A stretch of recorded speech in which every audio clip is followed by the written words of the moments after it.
Taybren Lee. Yeah. In the house. Thanks for coming on the show, man. Hey, man, thanks for having me. We spoke about this, and now it's happening. Yeah. So that's good, man. Brazilian Jiu-Jitsu black belt, Judo black belt. Judo black belt, wrestler. I don't like tooting my own horn, but but you got a lot of stuff on the curriculum, you know. You know what? Put it like this: it's life experience. Yeah. It's a blessing. LAPD. Yeah. So to share it with others, it's like you said, sure. Having knowledge has to be shared. So so those are my hobbies: Brazilian Jiu-Jitsu, the Judo, the wrestling. So fun stuff. You know what I'm saying? Great stress reliever. And I think more people should do it, especially in the times that we live in now. For sure. It's interesting, right? Super interesting time. People you have all these problems. I was just having a conversation with a friend of mine prior to coming over here, and we're talking about when we lived in the wilderness, we didn't have time for depression and all this stuff, because how can you be depressed when you're have to search for your meal? Yeah. You don't have time to sit around because you're going to probably be some other animal's next meal or something like that. And so now we have so much idle time. And if we're not using that correctly, a lot of things can happen to us. We fall victim to everything that's out there because we're in a world of such selection. We have so much selection. Things are too easy, right? Yeah, it's very easy. And the funny thing, you're a parent like I am. As a parent, we all think, oh, man, I'm going to make it easier for them. Then we start to see, oh, man, okay, wait. That's not always the best way. That's not always the best way. We have to teach them how to earn things. We got to teach them how to value things, right? It's just like us doing jiu-jitsu. So, there's a progression, you know what I'm saying? You got to earn it. Yeah. That's why martial arts, Brazilian Jiu-Jitsu, Judo, those things, like we need it more and more in society, for sure. So, to answer your question about how I got my start, so I started in the 90s in wrestling. You grew up in Los Angeles? Grew up in the Los Angeles area here. You know what I'm saying? I'm from New Orleans also. Okay. So as a child, lived all the way from the South End to here up in the Valley area and stuff. And, growing up in the 80s and 90s, it's an interesting time. You know what I'm saying? It's in L.A. Oh, serious. It's a lot of things that some kids, they still see but don't have to see. And I want to say the biggest difference is as far as people being hardened, the challenges you go through from, like, you had to fight growing up. That was just like, boom. Boys had to really be boys in a sense, because you were going to get challenged by other boys. It was just none of this safe space stuff that we have today where, you're going to get tested. Yeah. And the only way to master that, like, if somebody challenged you, stand your ground. Yeah. If you don't stand your ground, well, now you're going to be targeted and all that what comes with it, which is not enjoyable. I want to say the word bullying, but then bullying has a different meaning from what I experienced as far as bullying, you know what I'm saying? So, but all that comes with it. So you had to be ready. You got to face your fears, right? Face your fears. And same thing in adulthood. I don't know if you feel the same way, but we still have to be at a state of ready because, having families, we don't know what can happen. Let's say you lose your job tomorrow, you lose your business tomorrow, life is going to go on. Yep. So you have to be, ready in a sense where, like, okay, I can make it for 6 months. Maybe I can make it for a year, and I got to figure something out if I got to retrain into a new career path or something like that. It's kind of just, you're learning that from young until you're an adult. That's just the way life is, you know what I'm saying? So wrestling kind of fell upon me. I was in the after school, you started wrestling in I started wrestling in New Orleans or here? No, here in LA. Yeah. Yep. It was through, which we'll get into as my career, it was through a youth program from the police department. So my sister and our friend that we walked home with, they were in like an after-school dance program. After-school dance program? Yes. But I didn't know who was running it. At the time, later I found out it was the police department. So I used to come to the schools, and they did after-school youth programs. Nowadays there's this program called Beyond the Bell for LA Unified. Beyond the Bell. The Bell. Yeah, like Saved by the Bell. Yeah. Beyond the Bell. So they come up with all kind of activities and stuff for kids and stuff like that. I want to say we had that, but it wasn't called that. And so other organizations might come in. So anyway, my sister and her friend, they were doing this dance, and because we had to walk home together, I couldn't leave without them. You know how that goes. So I just walked into the wrestling room, and here it is, 30 years later, I've been wrestling ever since, to be honest. So I can't tell you what I was doing that day. Literally, I just remember walking in there. What school was it? Northridge Middle School. It was junior high at the time. Now they're called middle schools. But walked in there, and it was a guy, Officer Crump, you know, turned my life around as far as, like, introduced me to wrestling. This guy was a Michigan State wrestler. All right. Awesome wrestler. You know, I was 11, I want to say 10 or 11 at the time, right? And it was just like, whoa, what is this? You know, so we're practicing. I suck at first, like everyone does. You know, you think you're tough, so I'm going. And the good thing, toughness is needed in wrestling, which you know from being an MMA fighter. Like, that's the one thing wrestling does better than any other combat sport. It builds toughness. If you can wrestle, you can pretty much do anything. So whether you're technical in the beginning or not, it's going to build toughness. You know, and that just helps you out in anything you do. Just got to keep showing up, right? Yeah, you just show up, you know. Then eventually you get it. You know, your first move is a single or double, you know, so you pick it up. You know, wrestling, I always say it takes a person like 3 months to learn wrestling. You know, you got to learn how to do a takedown. You got to learn how to defend a takedown. You got to learn how to sprawl, yeah, pin them.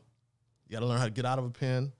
Then in collegiate folk style, you got the top and bottom position, so you got to learn escape, a reversal, yada, yada, right? Pretty simple. You just learn one of each of those, get pretty decent, and then you get better, right? So we went to, my first tournament was a Halloween Open. We go there. And you remember that, huh? Halloween, how old are you? I want to say I was 11 years old. You remember that, yeah. Yeah, I remember this tournament because there was a kid from Guadalupe, bald-head Hispanic guy, right? And this is always because who's heard of Guadalupe, California? Yeah, I haven't. Right? What the hell? I don't know if I can cuss, but what the hell is Guadalupe, California, right? But I never forget that. And I know where Guadalupe is now. It's a little small town going up to 101. I want to say right out of, oh my God. It's close to Buellton and all that. But you go up to 101, you'll see there's an exit you get off for Guadalupe. And like later on driving, and I'm like, wait, Guadalupe. Never forgot that name. Anyway, so we go, here it is. We've been training, right? I go, yeah, I'm ready. Guy shoots in, hits a double, picks me up, takes me down. And then the ref just, you hear the hand slap on the mat, and that was it. I'm like, wait, all that training, that's it? I was hooked, though. Yeah. You know, a lot of people, especially now. He pinned you? He pinned me. He pinned you. That was it. Got a double leg tank down, slammed me down, and it's freestyle. So pretty much with that rule set, he got it. Yeah, How'd you feel? How'd you feel after that? Oh, I was like, what the heck? Or the emotions? Yeah, it was just like a shock first, right? Man, super shock, because that's when I learned the effectiveness of takedowns. Okay, and this is why I'm very pro takedowns, and I hate people evading takedowns because you take away something that's needed in life. It's like that larva, that caterpillar trying to turn into a butterfly. If you help slit that cocoon, you're gonna kill it. Right. Okay, and I feel the same way about people avoiding takedowns, because in a real street defense, you can't just fall playing down. A takedown game as part of not having a part of your game. Exactly. It's so important, and that taught me a lot, because right then and there is where I know most people quit. I was humiliated in a sense, although I shouldn't have been. But you know, it's normal. I'm a kid, dude. Yeah. You know, I'm prepubescent kid for the most part. I was like, dang, did everybody see that? I'm up in the air, legs over the head. I mean, just textbook highlight reel. Pop! Right? Teammates, coaches. Man, yeah. And I'm just like, dang. Because, you know, you train for something. Yeah. You expect to win. Yeah. But I'm going to tell you what I learned from that, man. And the most important thing. It's true, winning isn't everything. And losses are great because they're lessons, especially when you're young. The worst thing, and you've probably seen it, you've been coaching a long time, you get that kid, he's just naturally talented, right? He goes in there and he's winning. Let's say he wins for like a year. He's just naturally talented, stronger, faster, yada, yada, right? But when he gets that first loss, he quits. Because he went so long winning, he never dealt with the reality of a loss. And in life, we're going to lose, man. It's part of the game. Yeah, we're going to fail. Failure makes you who you are, makes you stronger, right? You know, when you're young, you don't want to hear that. It's like, oh, no, that's crap. They don't know what they're talking about, whatnot. But it's the truth. Until you fail, you can never be as great as you want to be. You know?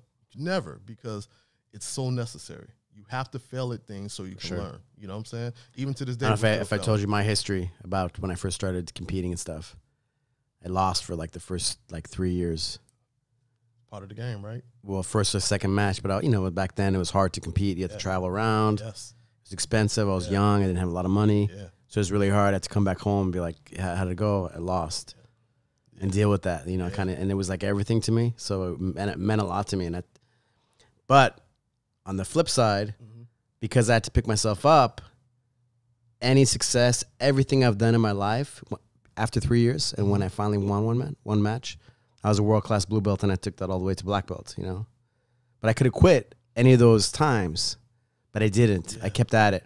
And because of that time, any success I've had in my life is because of those 3 years of losing. See? So like, you've won this thing, you've done that.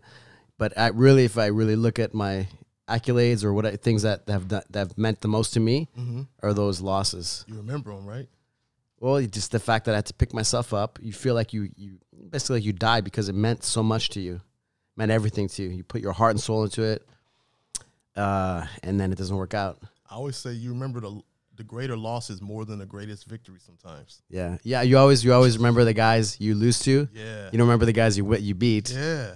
It's true, right? For sure. Man, so. And the beautiful thing with jiu-jitsu and wrestling and judo even, is you can tap out, right?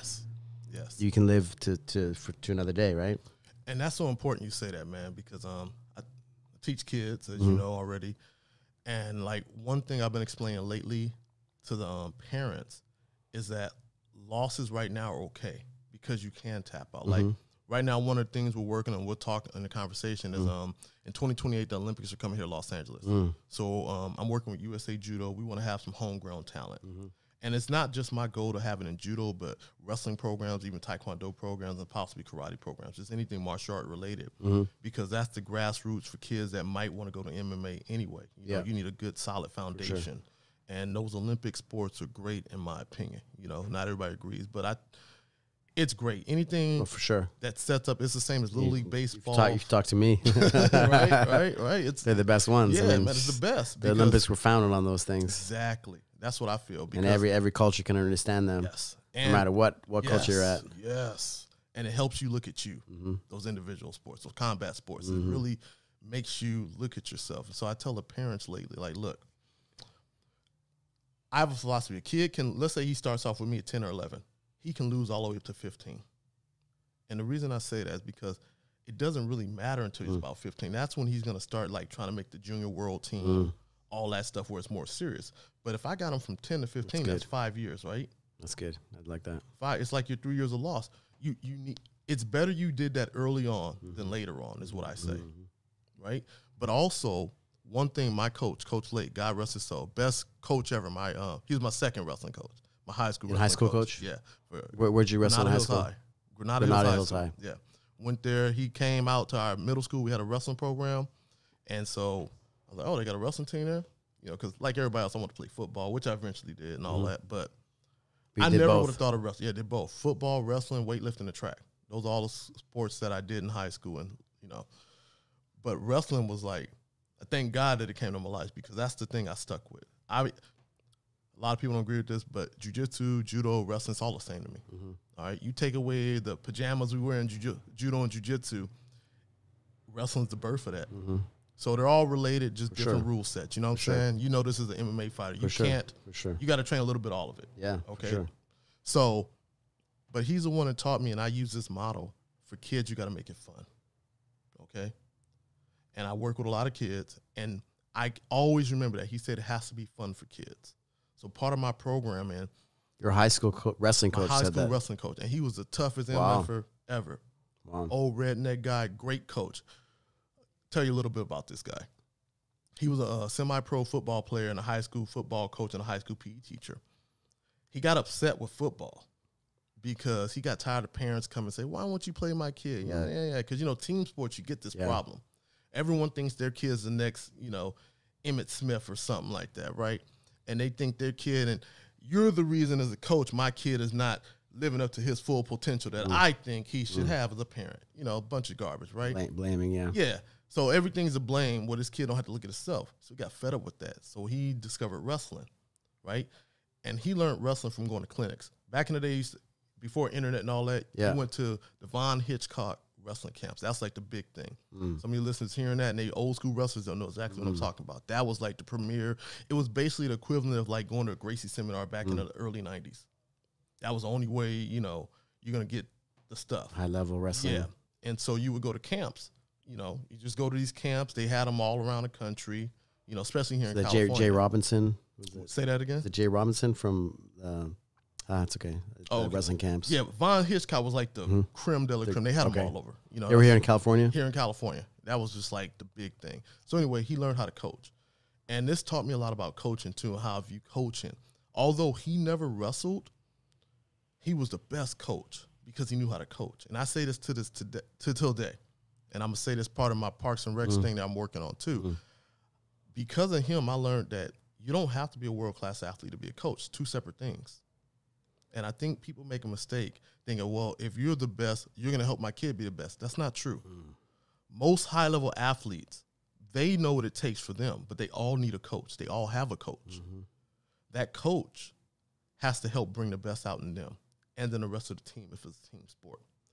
He's not an individualist. An athlete can be an individualist. Matter of fact, a high-level athlete needs to be the most stingy MFer out there.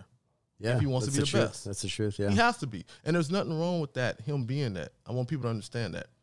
That's what it takes for that athlete to be the great person they're going to be in that sport. And that doesn't relate. I mean, some of the best doesn't always guys, translate, or most of the time doesn't translate to being a good coach. Exactly. And a lot of it don't even translate to them to being the best teammate. That's what the coach is there for. Yep. To make sure Put this him in guy check, plays yeah. well. Yes. And he can play well with others because of who he is and what he needs to be at that time. He has to be that way. You look at Mike Tyson, look at, you know, God rest Kobe's soul. Yeah. All right. Yep. The things they did, that coach kept them in line because they had the work ethic that they needed to have in order to do what they did. Yeah. And so a lot of parents mistake that, think, well, if I have this guy who's high level, he might know how to teach. Right. Yes, he can do, but just because you can do don't mean you could teach. And that's just reality. So true. Yeah, you know? so true. And there's nothing wrong with that. So anyway, this guy It's a was different great, thing, though. It's yes, a different thing. Yes, different animal. Exactly. So he was a great coach. Okay, and I say that because What was his name again? Bill Lake. Bill Lake. Bill Lake. All right. He used to coach football. They won championships when he helped coach. Matter of fact, they had a big comeback where they ended up winning the city champs. This was in like 2000 something. And the field used to be called Bruce Meyer Stadium. Then it got renamed to John Elway because John Elway went to Granada Hills High. Oh, okay. Yeah. And I'm saying this, and if you got younger viewers, they're like, what the hell are these two guys talking about, you know? Yeah, right. John Emmett Elway, Smith, like, John Elway. I better start using some more up-to-date people. I said Kobe, right? But anyway, so the guy could coach. And so he went from football to wrestling because one thing he liked was if a parent came complaining, he used to say, we have challenges every Monday. If your kid want the varsity spot, all they got to do is challenge the guy who has it. It's simple. Ask your kid why he's not challenging that guy. And I'm like, dude, genius. Check. Genius. Yeah. Because that solved his issue. He had got fed up, you know, and this was before everyone gets ribbons and all this stuff, but it didn't just start that way, right? We started heading that direction, you know. So parents would always be getting a trophy. Yeah, man. Yeah, you know.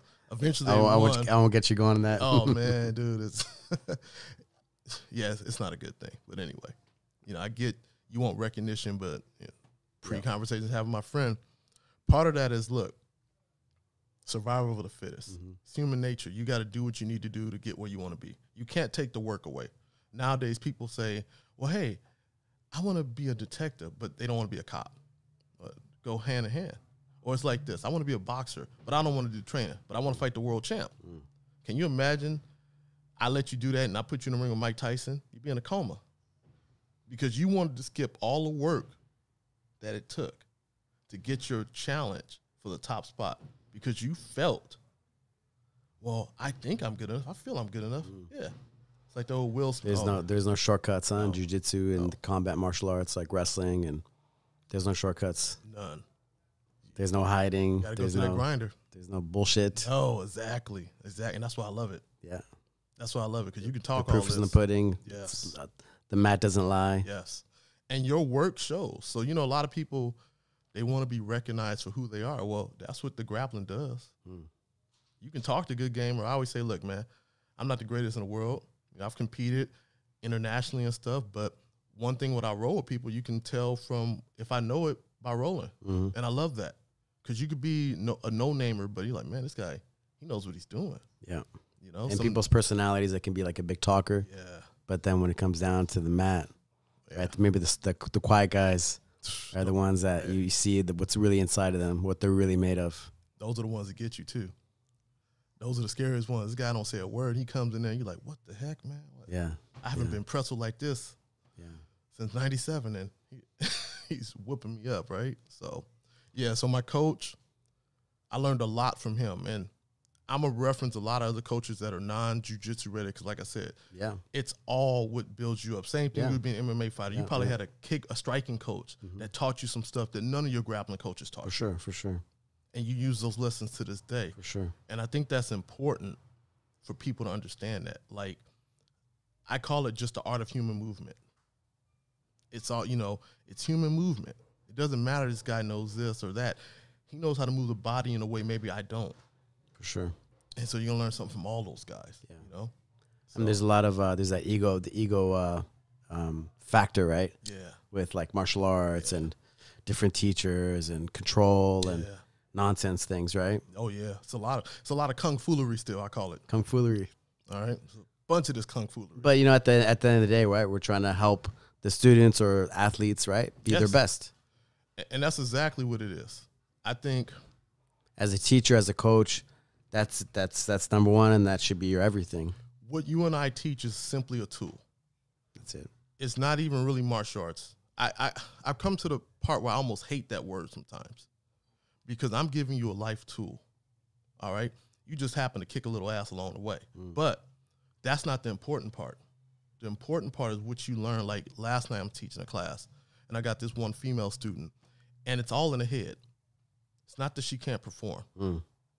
Her battle is in her head. Her battle is with self, which is how it is for most of us. We're battling self most of our life. For sure. Right? But as a young 16-year-old, do you really understand that? You don't, but I'm like, hey, keep doing this. Like, I was just talking to one of my students earlier this morning, actually right before you called. He's one of my black belts. And I was, funny thing, I've done privates with people, and he's the only one that, like, stayed, because, like, I don't charge, because if you want to learn from me, you're going to learn my way. And so some people say, oh, man, you're mean and all this. And I was telling him, I said, you know what? When I teach a private, because I'm not teaching for money, because you've always been a police officer, right? Yeah, I've been in the service and stuff, and so. But it's just when I teach, a lot of times I've rarely taught for money. That's what I mean. That's the real stuff right there, right? I'm doing it to give back, to make somebody better. You know what I'm saying? So I've never really done privates for money for the most part. It's normally with my friends. They say want to train, so I'm like, all right, man, come on, I'm gonna take you through the school the way I learned. So someone say, oh, you're mean. I'm like, mean? I'm like, look, man, this is what you forgetting. I'm at a higher level than you. But when you go train with other people, you be that much better because you're going to train with a blue belt. You're going to train with a purple belt. And you'll be like, oh, well, I'm training with a black belt all the time. You're getting the best. But most people I learned, they don't see it that way. And I've recently come to learn this about people. And you probably see it. Most people, when they come to class, they will stay in class forever, not trying to improve. I was never that way, is what I learned about myself. When I'm doing something, if I'm going to learn it, I kind of I pay some attention to detail so I can learn it a little bit faster. I figure if I'm doing it, the more reps I have doing it correctly, the faster I'm going to get this. Right. If I waste time doing it incorrectly, you have to learn. You have to takes you longer. Spend time to relearn, right? To unlearn what you learned the wrong way. And that's which takes longer than actually learning. Yes, because everything's about habits, right? We got good or bad. Even when you think you're doing something good, sometimes you be like, man, I got bad habits. It's like, okay, let's say a striker. He's got great striking habits. Coming to grappling. Yeah. His body wants to move the way it's used to. And there's nothing wrong with that. That's the correct way for what that person's doing. But he has to unlearn some things, to fix it, to be able to do this now. Or not even to say to do this, but to add it too. Because, every striker needs to know a little bit of grappling so he can strike better, is what I say, right? Vice versa. Your history is interesting. Like your jiu-jitsu, when we talked, I thought that was really, I was like, what's your background? You wrestled, you're a judo black belt and jiu-jitsu. Like, how did that all come about? You know, because for me, I'm pretty much like straight jiu-jitsu. Yeah. Like, when I was like 18, I got into jiu-jitsu. I moved down to Brazil. Yeah. Eventually trying to be the best and all that. And I really like, you know, the Brazilian culture is so like ingrained in me, and just even the jiu-jitsu culture is so ingrained in me. That's like who I am. Yeah. You know, but you have, you know, you did wrestling, growing up wrestling. Yeah. And then how did judo start? So, well, I got to do jiu-jitsu first. Oh, jiu-jitsu was before. See, that everyone always judo. Thinks because I'm always known as this judo guy, but I just got a love for takedowns because I started in wrestling first. Okay. But I did jiu-jitsu before I did judo. All right. So I started jiu-jitsu 97. 97. 97. All right. So I walked to this place. It was called United Self-Defense Academy. A friend of mine, Steve Kirkman, he owned it. Happened to be down the street from my house. And they had a Brazilian Jiu-Jitsu. I'm like, I hadn't known about it because I know about the UFC. Yeah. Royce Gracie. Toby Amata, me and him went to high school together. Okay. All right. We were on the wrestling team together. All right. I don't know where he's at now. You hear this, Toby, man. Holler at me. All right. But anyway, man. He had that crazy reverse triangle from in Bellator. Was it Bellator? I think it was Bellator. Yeah, and he choked the guy out unconscious. That guy picked him up. He triangled his legs around his neck and his arm and put him out to sleep. Submission of the year that year. Submission of the year, yeah. It was like 2007 or something, right? Yeah. It was a while ago, but But he was an awesome wrestler, and he was a judo guy first. So he would do all this unorthodox stuff on the wrestling team, one city champ. He was great. Yeah. Good. So he's the one that first taught me about like UFC and all that, and Royce Gracie's name first came from his lips. I never heard the guy because keep in mind we didn't have internet. Right.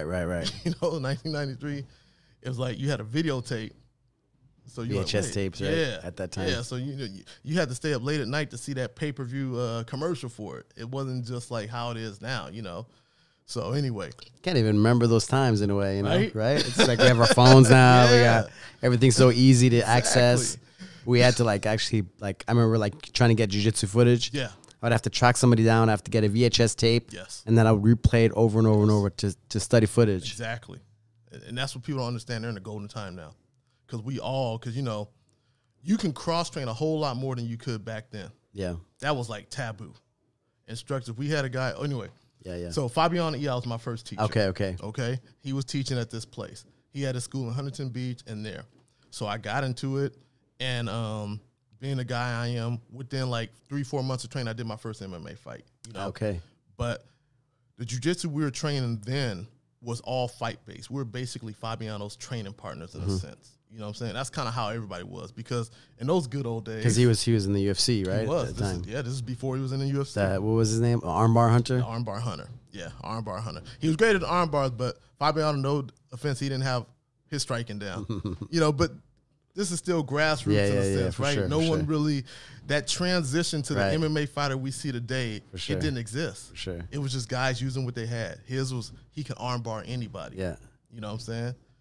Just like me, when I came in, my neck was available for everybody. Yeah. You know, because wrestling, you just have that bad habit. That's what it is, you know? But anyway, great start with him. That was like, I'm glad. Because here I am training with a guy who's a fighter. Yeah. And I mean that's it, you know, right? We talk about me at Renato Magliaccio. Yeah. He was a Hein Gracie black belt. Yeah. He's like, you know who he is? Oh, yeah, no, Renato. Yeah. So we talk about that, like, man, we can't lose that self-defense aspect, if you want to call it that, right? But the fighting aspect, let's be real, you know, of jiu-jitsu. Come on, you know? And people ask, do you think it's, for sure, like, I love sports jiu-jitsu. That's what it's about. Yeah. But you can never, like, forget, like, the roots of this. You can't. And I'm blessed to have learned then when okay, you notice, in 90s, there was no, what is it, like, 4 tournaments a year. Right. And you had to go hunt them things down. Yeah. That's what I was telling you. I did those 3 years. Yeah. It was hard. You had to go hunt this stuff down. It wasn't like, the pans wasn't even in United. The first one, it was 96, I think. In the States, right? In the States, yeah. What? 95, 96. 96, I think, yeah. So, and how many people really knew about it? How was that advertised? The Brazilians wasn't taking out an ad in black belt paying that money. Word of mouth, right? Word of mouth, man. Exactly. And it was packed. It was full of people. Yeah. Kind of powerful. And right? It's crazy. Like Fight Club. Everybody was a fighter back then. Yeah. Everybody thought they wanted to fight. Yeah, no, for sure. Everybody thought they wanted to fight. The early Worlds Championships, right? All those guys were fighters. Yeah. they were fighting in pride. They were like legit fighter guys. I mean, that's how everybody came up, right? That's all. And so that's why I'm blessed. Yeah. And I was kind of like I mean, I'm biased too because I feel like that was like the golden era in a way. Yeah. Of course, things evolve and things change, like just because of like the way the world works, right? And nobody's better than anybody else, you know. No. But I do appreciate like that aspect of it, and I think if you teach Brazilian Jiu-Jitsu, if you teach like you should never lose that self-defense aspect. Judo as well, I think, right? Yes, and that's like you say, the sport of it's great for exposure for people. It gives more exposure that way. But like, you know, one thing I'm learning in life, it all has its pros and cons. There's no one perfect way to do anything. You know what I'm saying? If I get the benefit of this, I might lose some of this. That's kind of how it goes. Yeah, so right. I put that on us as instructors. You know, like I make my kids learn self-defense. You know, out of nowhere, I'll smack them in the face. Say, hey, if you can think, if I'm going to hit you, you're always going to be controlling my hands and you'll be fine. Yeah. But the minute you stop thinking, oh, it's so cool, I can just do this lasso guard, it's cute, which I don't even teach that because I teach hardcore basics. But those hardcore basics translate when they have to fight somebody who knows that because they'll have a stronger base. Yeah. You know? And that's all good. I appreciate that. Yeah. Everything has to translate into if I got into a real fight because unfortunately, some of my kids do get in real fights with the kids I work with. You know what I'm saying? Listen, I don't promote fights, guys, okay? But it's a reality of, you know. So, starting with Fabiano was like, it was awesome. It was what I was looking for at that time. You know, I was 17 years at the time. And I was like, oh, yeah, this is it. I'm thinking, you know, what do you know? Like you said, at 18, if we know what we know now about that. But I think every young crazy kid, once your mind's fixated on that, and like I said, back then we wanted to be tough. That was like, growing up in the 90s, man, you got to be tough. And what's tougher than this? You know what I'm saying? Yeah, for sure. Yeah. So, anyway. It was great. You know, the armbar drill I do today is what he taught me. And I had to modify it because it's challenging for some people to do this old school armbar drill where I'm so glad I learned that because trying to teach that seems impossible to most people. You know, I'll show it to you later, but I'm like, now we just do the one where we open our damn legs and spin around where I wasn't taught that. I was taught put the foot on the hip, really turn it, clamp it down. Like a kickoff armbar. Yes. You know, Greg Jackson, like, because I spent a lot of time with him. He had a kickoff armbar that he would always do. Yeah. So it's probably a similar the same thing. It's just. It's like fighting. The guy goes to the punch. You kick off, boom, you get him. Exactly. You lock it out. Yeah. And that's the whole, once again, it's about the fighting, right? So I'm like, I guess when you don't have that, you can teach the easier one where it's a little sloppier in my opinion. It's not as tight, you know. But anyway, man, that was great. I pretty much learned majority of what I know today from those 2 years of training with him. And really, within a matter of months, I kind of had it because I had the wrestling background. And right then was when I learned jiu-jitsu is just where wrestling left off. It's how I saw it. Because I knew all the positioning. I just didn't know any submissions. That was foreign. And adding the guard, right? Yes. The whole guard thing where I had the base and like, okay, now I got to learn the guard thing. But there were so many similarities, and that's why I argue today about these things are more similarly related. And if you look at it like that and just look at when you go compete, so my kids learn how to wrestle. Well, mostly they learn judo and jiu-jitsu and a little bit of wrestling in there. But I tell them, we don't worry about the rules when we're training. I always tell the kid, I can teach you the rules 2 hours before you have a match because I want them to train. You can't openly train when you're so fixated on these rules that they don't matter in self-defense. So they're more free-flowing. Exactly. It gives you a chance to develop who you are. You know, so I don't really like that. Everyone doesn't agree, but I'm like, look, I'm teaching you a complete system here. You know, so you can adapt it and you can, if you go this way, you go that way, you know, whatever. This is your base. And I think that's the most important thing because, well, you notice sometimes kids, if you get a kid to stay with you 3-4 years, you're doing a good job. Yeah. Doing a great job, right? So you got to give them that good base. Yeah. You know, and so because of the revolving door, we're talking about your things where you keep coming back to the kids, right? I know. It's okay. It's okay. Like because that's what we're about, right? That's what we're about. I mean, that's our life, right? That's our life. So you know, it's talking the same language. Yeah. It just goes back to that. Like it's like I said, hey, I'm gonna give you some of me, but it's really more about that. Yeah. At the end of the day, my legacy, like your school, should be those that I gave something to in life. For sure. More so. That's how I'm going to be remembered. If There's kids talking about me the way I spoke to you about Coach Lake and about what that did. And really, I should speak more about Officer Crump, and I'm going to get into that about like some of the summer programs, the things I do now. Officer Crump was he's the guy he's the one responsible for me grappling, period. Okay. He set up those programs in the schools. He's the one that started the wrestling program, and from that, I went from Jiu-Jitsu to Judo. So you did Judo in that program as well? No. Okay, so we'll go to the Judo, and then we'll get to that. So later, fast forward, political Brazilian Jiu-Jitsu, I found this thing called Judo, and I'm like, oh, wait, it's throws with the gi. Okay, because double legs, single legs are great. But you notice, just like I do, if someone has no wrestling experience, no judo experience, all they got to do is yank on that gi, and it throws off your wrestling style attack. Yep. You know? So I'm like, there's got to be a way to improve this. So, boom. I was actually stationed up at Edwards Air Force Base at the time, and my first judo club was Antelope Valley Judo Club. Started training there. And that's not there no more. Unfortunately, the owner, he passed away. So, and that club has not been the same since. Then from there, I went to San Fernando, and that became my home, San Fernando Judo Club, which had been there for years. That's like actually one of the oldest judo clubs in LA or California. I think since Ronald. Yeah, Ronald. Me and him, we trained. Yeah. I bring some old footage of me and him training together. We used to, great guy. Yeah. Great guy. Ronald, talented guy, man. Yeah. I mean, honestly, he should have been in the Olympics. He's like an alternate, right? Yeah, man, he should have been in the Olympics. That guy, when I searched him, man, going from El Salvador to here and all that stuff, it's difficult, but he could have been an Olympian. Oh, for sure. Here, possibly medal. Here, for sure. Easily, man. The guy was, I remember I trained with this one guy from Portugal one time, and I'm like, they were about the same weight class. And I'm like, not impressed. I'm like, I'm destroying this guy. And I'm like, Ronald would cream this guy. And I'm like, they got to be in the same weight class, because Ronald's more solid now than what he used to be. Man, but it's crazy how much torque that guy can create with his body. Listen, man, I've been this size for a while. I was actually a little bigger, and Ronald could throw me the same way I could throw him. And he threw me more than I could throw him. Yeah. And Ronald, when I met him, let's say he was maybe 160. Yeah. Okay. Because he used to compete at like, what, 140 or 150? Yeah. Like, I want to say he was either a 66 kilogrammer, possibly 60, but I would say 66. Yeah. So that's like the third weight class, right? Size didn't matter with Ronald, man. Yeah. Size didn't matter.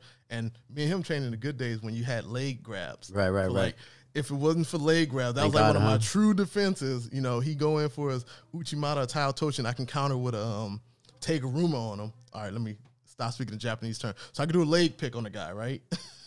But that was what let me hang. Yeah. Because he was so devastating. Yeah. You know what I'm saying? So learned a lot from him. Cuban style. Yeah. Judo. Yeah, it was great, man. And in San Fernando, because there's like some Brazilian, because there's different styles, right? Total different styles. And his style is definitely like a hard style. He had a great style, man.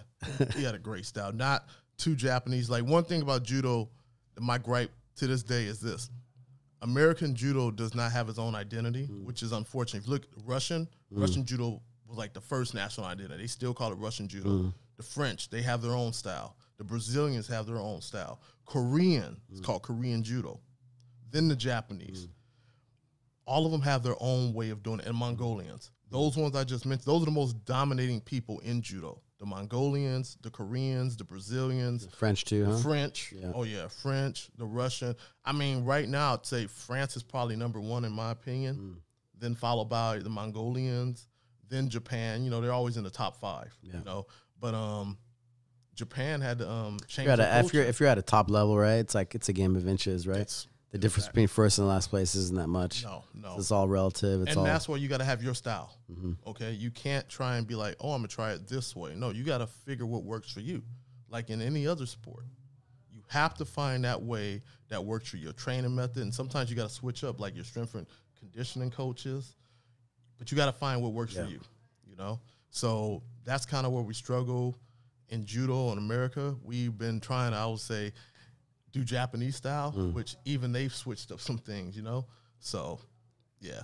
But Ronald, man, dude, Trust me, you guys lucky to have him. That guy. Yeah, for sure. I know that. Me and him had some. He'll tell you we had some fun times training together, man. When he teaches the kids, it's a different thing when you have somebody that's done so many reps, show a break fall, than somebody just showing a break fall. Yes. Like it echoes through your soul when a guy like that break falls. Because you're like, or he does a slam throw. Himself there, but he didn't slam himself. He's safe, but you just heard that echo from that slap on that mat. Yeah. And it just does it flawless. Where it's beautiful. Yeah. When you see it, you know what I'm saying?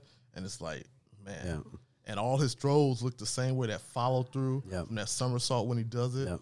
And man. Now me and him had some great times, and I mean, now we're both a little older, but we can't train as hard. But a good thing.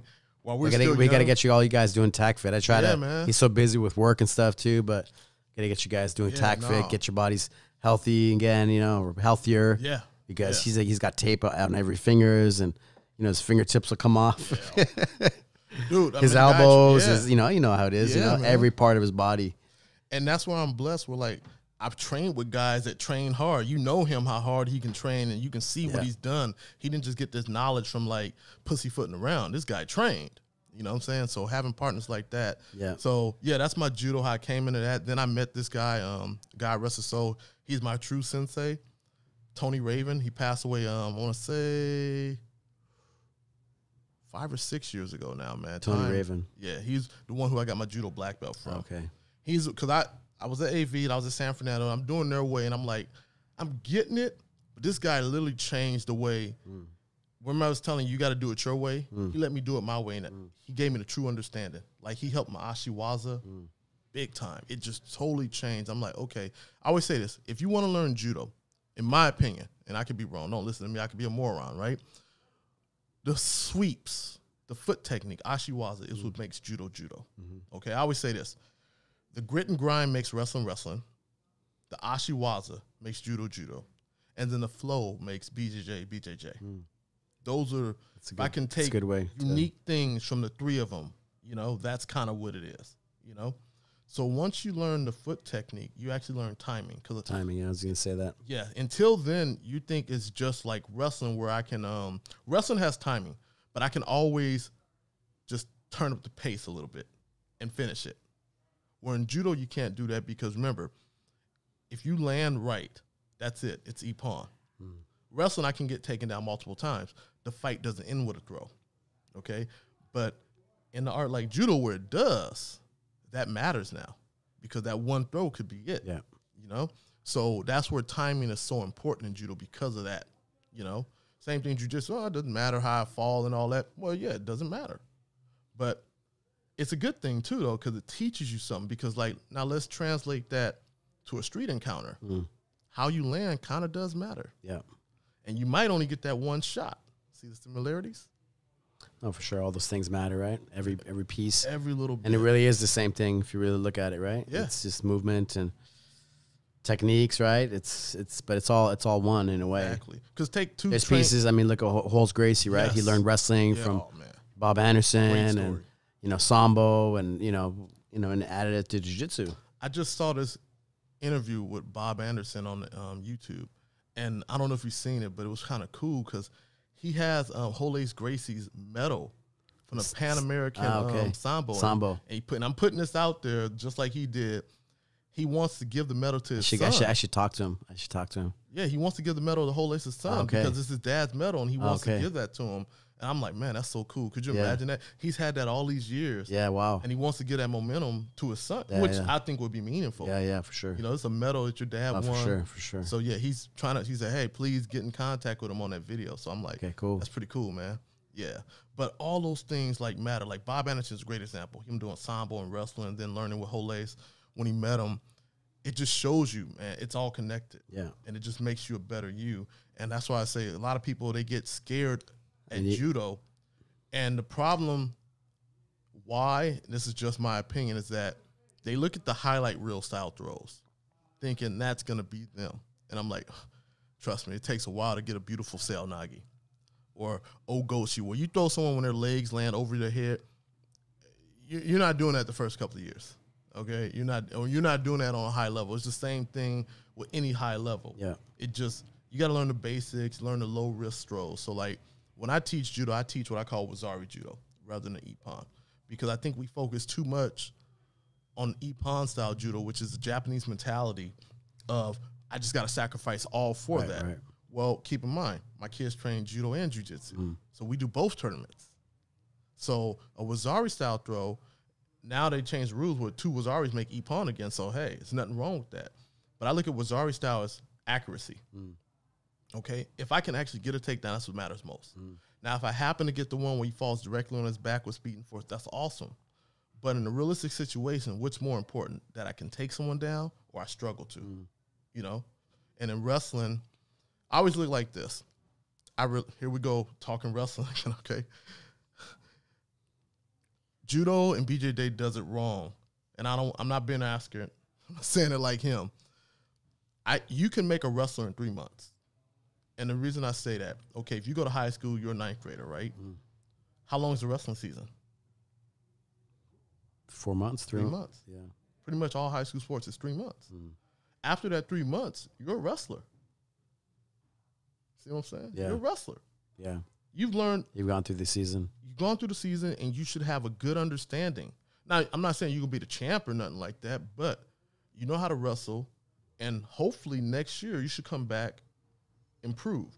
Maybe during the summer you did some weightlifting, you ran some track, you did all these supplemental things to make you better.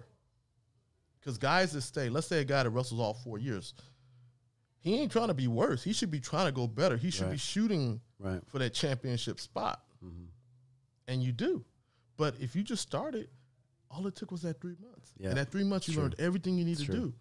We don't do that in judo and jiu-jitsu, unfortunately. And I always tell people, I can talk trash about them all because I did them all, okay? So I'm going to tell you the good, the bad, the ugly. Not saying that none of them are horrible. I'm just saying, like, if I want, especially because we're talking self-defense, right? It shouldn't take me more than 3 months to teach someone how to defend themselves, is how I feel. You know? If you train with me, the way I look at it. I mean, bottom line is you have to train, right? You have to train. Yes. You have to train in a realistic manner. Exactly. Which wrestling does, which judo does, which jiu-jitsu does, like the ronduring, right? Yes. Yes. If you don't do that, like, you're never going to really get that confidence to be able to handle yourself in a real situation. So even if you don't do, like, self-defense things, but even just that aspect of, okay, the guy gets me in side control, the guy's on top of me, and not freaking out, right? And being able to continue breathing, I think can help you in any situation, right? So you said, all right, so I have 3 rules of fighting, all right? You just said one of the words that triggered. So rule number 1, don't freak out. Rule number 2, you will get hit. Rule number 3, fight back. That's all there is. I don't care. Forget styles. Was the Cobra Kai? Sounds like a Cobra Kai. That the 3 rules do. Yeah, I think there's a little more brutal, but strike hard, strike fast. Strike hard, fast. No mercy. Yeah. I don't think that'll sell too well with parents, right? But don't freak out, right? That's it. Yeah. Don't panic. All right. So this is how they all tie into. You're gonna get hit. That's rule number 2. That's just, and hit doesn't necessarily. We're not just talking striking. Someone going for a throw, going for a lock, that's a hit technically in grappling world, right? So you can't freak out because they're attacking you, basically. And then, okay, number 3 comes in. Let's say you did freak out. You are getting hit. Well, you only got one thing left. Fight back. Yeah. It all ties into it. Yeah, for sure. Okay, you have to. And so I've learned to teach that to these kids, because if anything you learn, let those 3 things be it. Because everyone's not going to be technical is what I've come to realize. I'm wasting my time if I think I'm going to make you the most technical. No, I'm not. Everybody has their own way. Yeah, no, I'm not. No one has that gift, because it's up to the individual of what they're going to do and how they're going to do it. Their personality, their background. Yes. But for sure, when I said those rules to my 6-year-old daughter, she got them like right then and there. So like when we play fight and all that, she's like, yeah, rule number 1. And it goes crazy. I'm like, oh my God, she remembers this. You know? How many kids do you have? I got 2. Two. 1 boy, 1 girl. Okay. Yeah. How old's your boy? Yeah. He will be 20. Oh, man. And we're in March. Okay. Today's the 5th? Yeah. Or today's the 6th? Today's the 5th. In 11 days, he'll be 20. Isn't that crazy? Wow. Yeah. It'll be 20 in 11 days, man. So, yeah. And then I got a 6-year-old. Big old difference. But I'm glad it was that way, because, you know, learned so much from that one than to this one. But my son, he's doing good. He's a great kid. I mean, was blessed to have a good kid. Didn't really give me any headaches. I mean, all kids give you some form of headaches, but sure. Yeah, it's good. Never got arrested or nothing like that. So, you know, he didn't go through some of the things I went through, which we shall not talk about. But it's good, man. It turned out better, and I couldn't want any more. How did you get into the police force? You know what, man? You were in the military, right? I was in the military, yeah. You were in the Marines? No. I was in the Army, then I went to the Air Force. So I did reserve in the Air Force. I just retired from that not too long ago. And you know what? Here's funny. I didn't grow up wanting to do any of that. Kind of just happened, man. And I guess wrestling is kind of what made that happen. It was just like, okay, I was a single dad for a long time. I wanted to be able to take care of my kid. Hey, at that time, they're hiring, starting, you know, all I had is a high school diploma, 54,000 or 55 or whatever, 52 to 55, whatever. With a high school diploma, that's good money in the early 2000s. So, hey, I ain't had no criminal record or nothing. I met the qualifications, and it's one of the best things I did. You know what I'm saying? I'm serving the community now.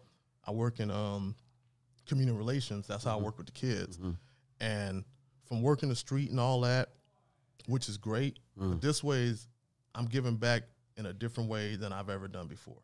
You know, seeing like the kids that progress. Like I got a couple of kids that won SJJF World Championship. Yeah. The USJ, United States Judo Association, Winter Nationals. They've won those. We're about to send a kid to the USA Nationals for USA Judo. So the way judo works in all Olympic sports, there's what's called a national governing body.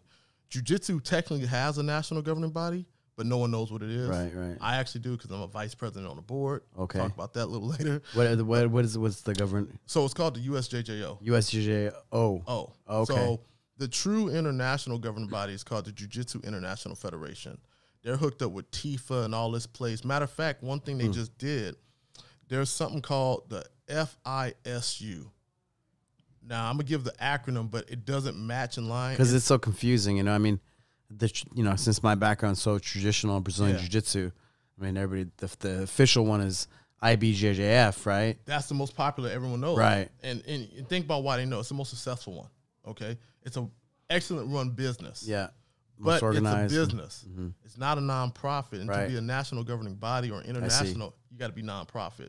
Because for the Olympics, and many of the old school guys don't want to have it go to the Olympics. Yes. So. Yes. Well, because for the Olympics, it comes down, you got to have a national championship. Basically, you pick a team. And that team can only be, if there's 7 weight classes, that's 7 guys, 7 girls, period. Yeah. IBJF, we got champions in black belt to white belt. For sure. So from a business model, the IBJF is much better. But from the prestige of Olympic, which the IBJF will never have, you know, you'd have to align yourself with that, which is fine. Which is like the Abu Dhabi's trying to do, right? So the Abu Dhabi is linked with the JJIF. Okay. So here's what's funny.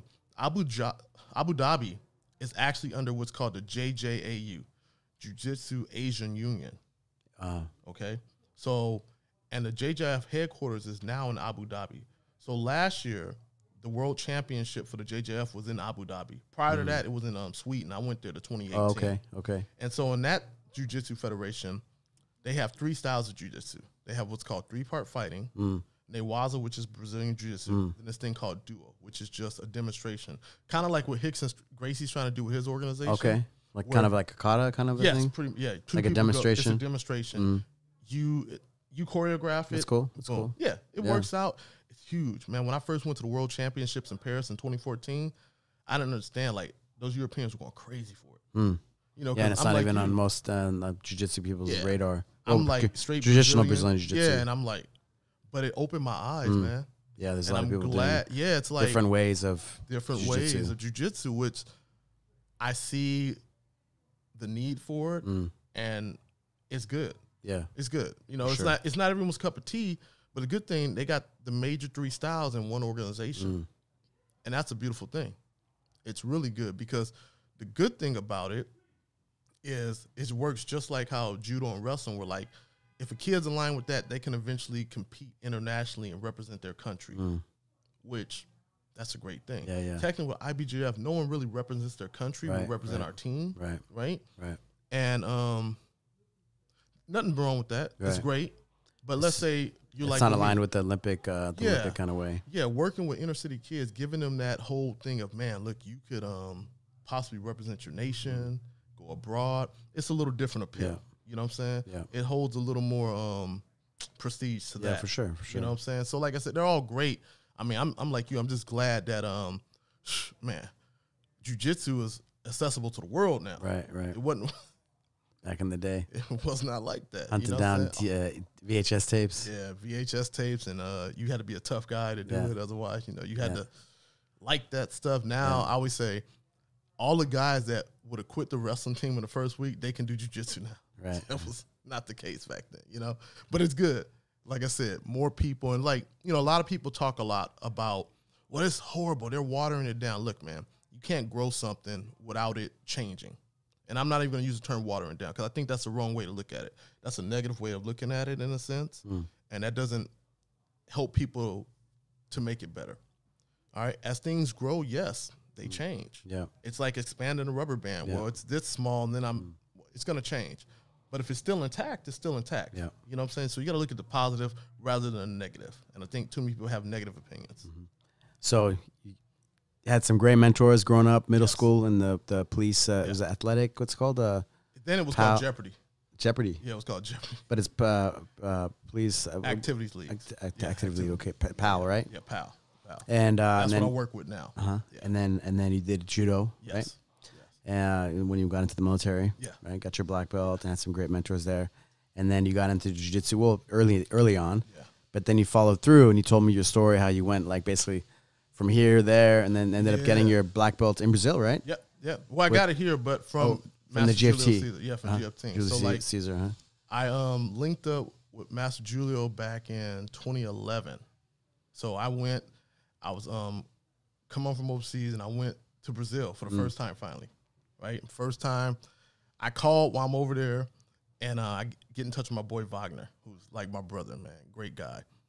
So I get there, me and my friend, my other buddy from military, he's actually a fireman. Okay. And, he does some youth program stuff too. Nice. But we get us an apartment in Copacabana. Oh, okay. Right? So we're like, oh, man, because me and him. That's far though, huh, from GFC? Yeah, from there. Yeah. Oh, yeah. It's a little distance. But you guys were living there. You guys were living there. No, we just went there to visit. Okay. We went there to visit because me and him were like, hey, man, we got to do this, blah, blah, blah. So we finally did it. So Wagner became like my tour guide. He took me over to BTT where their school is. They had a MMA fight there. And actually, it's funny. Grandmaster Oswaldo, oh, my God. He's a Carlson Gracie black belt. It's not Paqueta. But he was the guy who's legendary in Brazil for filming all the MMA and jiu-jitsu fights. Paqueta. Paqueta? Paqueta's the guys to get the VHS tapes from. That's him then. Yeah, that's him. I always mix him up with another Oswaldo because, it's kind of he did in like most of the jiu-jitsu tournaments. Yeah, he was a bodybuilder. Carlson right, Gracie that was him. That's him, yeah. Saw him at that fight, man. Oh, okay. Yeah, and I knew who that guy was. Oh, wow. So you're it was kind of crazy just seeing these guys who were legendary to us up here. And it's just, I mean, that's how you got a lot of your footage, right? Yeah. And people would copy those tapes of his. Yeah. That's how you would get them. Filming the pans and all that stuff. So I got to see that guy at an MMA event. It was just very interesting seeing amateur MMA, I guess, there. And I don't know. It's so weird now. What do we call amateur MMA? Or is it still this gray area? Because I know we got the camel thing here, or is it amateur? I don't know. It's weird, they keep changing. First you have rash guards, and then you had shin guards, then you don't. Then it's basically the same thing. And then in New Mexico, it's the same thing as professional. It's just the amount of fights, but it's all I feel like it's all the same at this point. Right? Okay, so I never did an amateur fight. I just went straight to pro. Yeah.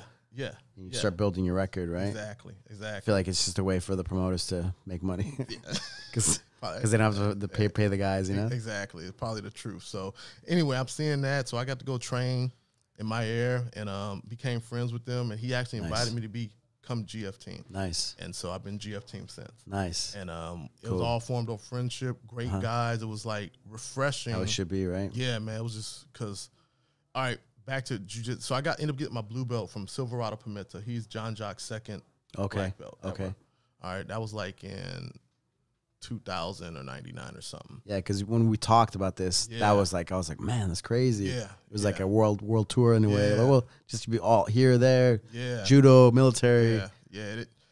You know, and after that, culminating to Brazil at the end. I'm like, that's a good way to finish it off. Yeah, no, that was me. I'm like, you know what? If I'm gonna do this, I'm not gonna get it from these guys here and all this. I'm gonna go get it from somebody. I need to make that voyage over there myself. I wanted to do it years ago. I'm like, okay, I got the funds to do it now. I'm gonna do it. Nice. Yeah. And so, you know, hey, it just worked out the way it's supposed to be. You know what I'm saying? Like, if I would have put up with more crap here, I could have got it earlier, but I guess, you know, fighter's mentality, I'm like, dude, I'm not paying you $150 and you treat me like crap a month, you know? So that's how I end up from BJJ getting heavy into judo, and I'm like, okay, I can still train the same thing. I got all my newaza stuff. I got all, you know, arm bars, chokes to choke. It's all how you train. It's like nowadays, and you know this, most MMA fighters, they only need blue belt level jiu-jitsu, but they got to have wrestling. They got to have that kickboxing. They got to be well-rounded. Because you're not just going to win a fight solely on the ground. You're not going to win a fight solely on your feet. You got to be prepared, like life. You got to be prepared for a multitude of situations. You can't just bank, like back in the day, Joe Moreira going in there, hey, I just got my jiu-jitsu. All right, let's ready to rumble. I mean, awesome stuff. But, you know, it's an evolved, I know, right? You could hear the guys, jiu-jitsu. Right. But like anything, things change. You know, it got Americanized, which – sports-wise, even jiu-jitsu today, to me, is very Americanized. And it's successful because it got Americanized, if you look at it. Like, they started really structuring the tournaments. You know, they looked at wrestling and other tournaments ran throughout the country and said, we need to be just like these successful organizations that run tournaments. And it's great. Now, I mean, shoot, what is it, like 500 jiu-jitsu schools probably in L.A. County or the city? You know, so many, right? For sure. And that's because it's very – right now, jiu-jitsu is the most organized martial art, in my opinion. All right, as far as you don't have all these bodies, like I mentioned, the JJIF, the SJJF, they're not really fighting against each other, in my opinion. You know, okay, well, I'm better, but that's anybody. Your business is better than other jiu-jitsu school down the street. You're supposed to feel that as a business owner. For sure. That's just natural, okay? There's nothing wrong with that. But because they're organized with only like 3 major bodies here, things happen. Same thing like right now, judo, there's 3 main organizations for judo in this country. Really? Yeah, that's not necessarily a good thing. But 3, huh? They kind of work together. They have what's called American Judo Module. Okay. So you have what's called the USJA, United States Judo Association. Okay. The USJF, United States Judo Federation. Then USJI, USA Judo is what it is. Okay. So it's USA Judo Inc. Okay. USA Judo is the NGB. So what NGB means, National Governing Body. If you want to go through the Olympics, you got to be a member there. You have to have their card to compete internationally because they're the one that has the agreement with the IJF because your national body matters for that. Gotcha. You got to have that card, okay? So you can do the international events. Gotcha. And like right now with judo, it's kind of unfortunate because to earn points, like for 2020, most of the guys who were competing, they had to compete at like the Grand Slams in Europe because those where you get the most points. So it's and all those things cost so much money, right? You gotta have support, you gotta have sponsors. If you're gonna go to a tournament in Germany, then England, then Georgia, Kazakhstan, all that stuff. To qualify, right? Yeah, to earn those points. Right. Then the World Championship. Yeah, it ain't cheap, and you know. That's why a lot of kids, honestly, to me, that do these Olympic sports, they should look into the military. They have what's called the world-class athlete program. And pretty much if you're ranked like top in the nation and you qualify for that program, they sponsor you. They sponsor you. Ah, okay. They sponsor you to go. And so that's another big reason why I'm really huge on the sports that are part of the NGBs for the U.S. organizations because with underprivileged kids, that's a realistic thing. Like this kid has been in my program since they're young and they're really good. Let's say they're competing on the national level. They've even done like international, like the Pan American Union basically. And it's like, look, you don't have a lot of money, but if you make the requirements where you can make the world-class athlete program for the Army, the Air Force, or Marine Corps or something, that might not be a bad choice because then you go in there and your job full-time is just go out there, compete, get ready for the Olympics. You know, now I've made it realistic. opposed to the vagabundo way. Yeah. Where guys are just couch surfing in hopes that they're going to make a name for themselves. Because I'm not for that, just because not having a lot of money when I was young, that's unrealistic as far as developing yourself. Sustainable, right? Yeah. And you can build really be your best, You can build, especially today and age. Yes. Especially with so many programs, so many ways. Yeah. Yeah. And I don't want kids developing horrible habits, work ethic wise. Like, yeah, they're good at athletics. But that's all you can do. Yeah. Well, what happens when athletics is not the same for you because you got injuries? You know, you can't only bank on sports, but your mind. You know, listen, I wish more kids would understand, look, school's important in a sense. I'm not going to say everybody has to be a brainiac. You know, I'm not one of those guys that believe you got to be a straight A, straight B student. I wasn't. I don't even hold my kids, but you do need to finish because completion is important. Yeah. Completion is the most important thing. Sure, for me too. You know, one thing I was looking at, said what some of the richest people were like C-average students and stuff like that. You know, seeing the thing through exactly, and that's finishing the project. Yes, that's what the whole because it can get boring, right? Yeah, that's what that really is. What that's all it's character about. Building, right? It's not about being a world champion. It's about, look, I started this and I followed through. That's it. That's right. It. And school's no different. That's it. Okay, but the importance of school, what I tell these kids is, look, let's say you got crappy teachers. I had crappy teachers. I didn't have all the best. I can name the good ones I had. But it's part of the game of life. It's not going to be exactly how you want it to be, the way you want it to be. And that's part of the game. Yeah. Right? You got to find our way, what works for us amongst all of that adversity. For sure. Right? And so that's what the school does. And like, hey, if you go to college, great. So now what college doesn't make you smart. I have a few degrees. I'm not the smartest person. You can hear I'm messing up talking with you, all right? That's part of it. What degrees did you I have a bachelor's, and I actually have a master's degree. I don't know. I don't really master in anything, but, you know, that's what they call it, you know? And I have an associate's degree. But what would you study? So one was criminal justice and human service, and the other is homeland security and emergency management. And, you know, kind of along the line of what I do and some of what I did in service and stuff. But for me, it was more so, okay, most parents tell their kids you got to go complete a college degree. And I was like, I got to complete a degree before my kid graduates high school. Because how am I going to tell them, hey, you should do this? Right. And I'm not doing it. Because the mistake, especially a lot of parents I deal with, their thing is this: oh, go to college, you'll be smart, you make a lot of money. I hate when parents say that. I think we're kind of a little bit past that era in a way. Well, it's not that. It's just with technology, though, and stuff, you know? Well, the thing is, just it's that, so great. Well, that's the fact that you're gonna go to school so you can get a job. Yes. I mean, it's like things are moving so fast today and age. Well, here's the thing. What the college degree does, in my opinion, I could be wrong, all right? Let's say there's 4 stacks. Non-high school graduates, high school graduate, college graduate, certificates, okay?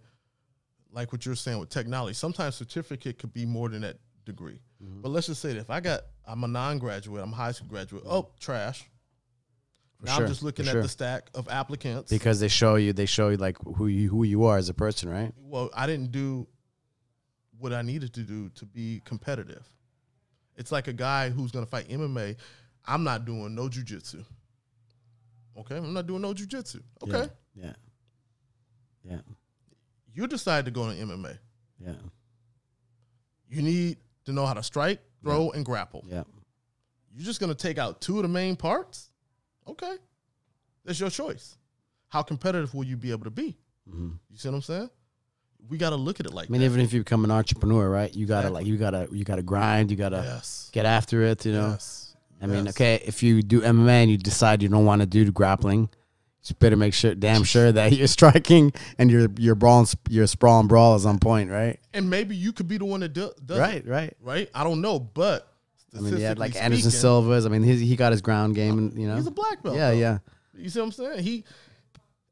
And that's later on, and he evolved. Yeah, for sure. And everybody has to. Everybody has to. And that's the point. Like, yeah, you might not start off that way, but look at what you're doing. Yeah. Try and find out as much about it. It's like my dad used to say, look, if you're gonna be a janitor, you know, you might want to hang around janitors. Even that, and the people, and that's not, listen, janitor is a very honorable profession. I'm not talking crap about that. Anybody that goes out and says, look, I'm going to put up with this crap and I'm going to work, dude, that's hard to do in this day and age. All right? Especially when people think everything fast. You know, it's funny, speaking of fast, even with the technology, like you said, every kid thinks they're going to be a professional video gamer or some YouTuber. Right. That takes work too. Same thing, Like, look what we're doing here. Yeah. If you're going to do this full time, man, you might want to do 6 shows in one day. You got to do the work. You got to do some work. You can't be like, oh, I'm going to do this once a month. Let's get into your program. Yes. Your city program. Yes. So, since we've been talking about it the whole time, but let's get to it. Let's talk all about it. So, police activity leagues, for what I do. Police activity leagues. Yes. Activities. It used to be called, started in New York long time ago. I want to say 50s. No, before then. Because Councilman Tom LaBonge always speaks about this one story. He says it better, so I'm going to jack it up. But this is his story. There's this kid in Louisville, Kentucky, goes to the police station. His bike had got stolen, right? And the guy said, hey, I want to be able to beat this guy up. So the cop takes him down to the boxing gym, all right? So the kid, because he said, oh, you need to get tough. All right, fast forward. That kid was a kid named Cassius Clay. There you go. Enough said, right? So Pal is how he started with boxing. Okay. Now that's not my story. That's ex-city council member Tom LaBonge's story, all right? Which is a great story. He tells it much better. You got to hear it from him. That was horrible the way I did it. But anyway, so community relation programs is what this is about, what it comes down to. And we need that community engagement. We really need it, especially when people's attitudes are negative and things like that. It really helps. But the number one thing is for those kids, all right? I'm in the reality of this. I'm not going to change every life, all right? A lot of these kids have nothing, right? Some of them have nothing. Some this is all they have. I got parents that walk to the program. It's really beautiful when you see it. You know what I'm saying? I've made 1 black belt so far. Amazing. Yeah, which has been one of my proudest moments. Congrats. And I'm steadily growing. Like, me and my partner, we're always over at the schools, the local schools, recruiting. So where do you guys teach? We teach Brazilian Jiu-Jitsu, Judo, karate, and Taekwondo. And I actually just changed the curriculum so everyone can learn how to strike, throw, and grapple. So, like, we kind of got, like, 2 separate schools in one in a sense, but I'm trying to make it like... You guys are at the Parks and Rec? No. So that's a different program. Okay. All right. We have our own location. Okay. Where's that at? It's in Hollywood. All right. So we're right across the street from Popeye's Chicken. Popeye's Chicken. Yeah, we're right over across the street. How can people find you? Well, they can come down if you got a kid in the area. Just come down to 6501 Fountain, and that's where you could apply. Okay. And it's mostly kids who are local. Okay. It's very affordable, and we make it that way because a lot of families don't have money. For sure. But the reason people have to pay something, one thing we learned is this: if you don't pay for something, there's no value to it. For sure. Yeah. There's no value to it. So you give what you can in a sense, but you know this: if you don't invest in something, you're gonna have no value. So you got to invest in it. So we have our karate program, which is more strike based. Then we have our grappling. We're open 5 days a week. All right. So the grappling days are Monday, Tuesdays, and Wednesdays. And the striking days are Tuesdays, Fridays, and Saturdays. And so since I became involved, I got them into competing jiu-jitsu because they had never – we were doing just these open karate tournaments only, which to me, I'm like, you know what? It's good. It's something. Did you do karate? I did when I was a kid. Okay. Yeah. And so – but it's on the lower these tournaments are smaller. And I'm like, these kids need to see jiu-jitsu. But you get these kids out there, Yeah. Giving them confidence. Like, I can do. Exactly. Imagine that the terms we were going to were, I can't even compare it to that, to be honest. I was going to compare it to some of the 90s small, I guess I could, to some of the smaller competitions we used to have in the early 2000s and the late 90s, where they were just like, what the, just like, it's nothing I used to do grappling divisions in karate tournaments. Yes. And there wasn't even a mat. There was a carpet. Yeah. We'd compete on a carpet. Right. Like a padded carpet. Yeah. Some of those organizations still have it like that. It's Okay, like, it's still out there. It's it's good. still out there. Yeah, It's all but good. yeah, it is. Yeah, It's better yeah. than nothing, right? Yeah, It's for better sure. than nothing, right? So, but I'm like, know what? All right, let me reach out to some people. And so, Jal Silva, you know Jal. Yeah. Yeah, for SJJF. He hooked it up where my kids could start going to his tournaments. So Nice. we always do we've been doing the world championships for 2 or 3 years now with his. Nice. Do you know Ramel Dunbar? He has Yeah, the yeah, kid yeah. So we were doing his. He's on the Inland Empire, the right? Inland Empire. So he does the kids worlds. That was the first jiu-jitsu tournament my kids went to. Ah, okay. And we would have went back, but I think he didn't have us like 1 year. And so I was like, oh, what's going on? So I ended up hooking up with Giles thing. Okay. And so we've been doing that. We hooked up with USA Judo and USJA. So we started doing the Winter Nationals. And last year our kids did the Junior Olympics with them. Amazing. Yeah. So I got them to more higher level tournaments. We're about to get ready for the Youth Nationals. It's going to be in Utah. We're sending a couple of kids there. Nice. So we fundraise and budget it. What are the age groups? So we do from 6 to like 18. Well, 6 to 17, but then I have another program where the kids are a little older because they're in a college program called POP that we have. Okay. And since they're part of that, they're able to still train. Okay. So I started a collegiate style program over there at that facility. And I have a guy that I got to go visit you out there. yeah, man, you got to. Hey, Yeah. I love for you to come in. Yeah, for sure. I've had Master Julio come in, so he's taught the kids a couple times. Nice. And so Be a I big want honor, them yeah, for exposed, sure. Man. Yeah, you got to come down, dude. sure. I have my friend Paul Schoen. I don't know if you know him. He was one of Cobrinha's. Well, actually, he was a Hollywood BJJ, but he trains with Cobrinha now. Okay. He's a black belt. He's come by. Nice. So a lot of people's come by and they're they kind of like what they see. Nice. You know. Yeah. It is what it you guys is. You guys are helping people. You know. Oh man, it's trying to make a difference, right? just exposing these kids to that, to the possibility. Like for example, with judo, San Jose State has one of the top judo programs in the nation. So there's an organization called the National Collegiate Judo Association, and that association is it's like the NCAA for judo, basically. One thing I learned about colleges, there's more than just the NCAA. They have all, like, there's the CCAA, the California Collegiate Athletic Association. There's so many. I can't even. It's crazy. It's so many. I'm like, dang. Politics, huh? Yeah, It's you always crazy. think just NCAA, right? Right. No, there's a bunch of them, you know? So, well, that's it. And so what they do, back to what I was trying to say earlier about the University International Sports Federation, that's what it's called. But it's called FISU. Okay. But it stands for University International Sports Federation. Yeah, right. And so generally with the NCJA, you have a regional tournament based upon where your region is, and you have the national, which this year is going to be at San Jose. Okay. From there, if you like win that, you're eligible for that international World Games. I mean, not the World Games, but international university games, right? Okay. Which the JJF, I was just trying to tell you, they are now under that. As of last week, the FISU, their jiu-jitsu now falls under that. So in the upcoming years, jiu-jitsu will be part of the university games. Nice. Which is why I try to always teach people, okay, look, we need to support. Do you guys ever do sambo tournaments? We have, man, it's hard to find sambo tournaments. Right, there's less and less, right? Yeah, I remember at one point they had some. Now, and I think sambo's great. Yeah. Honestly, sambo's like one of them.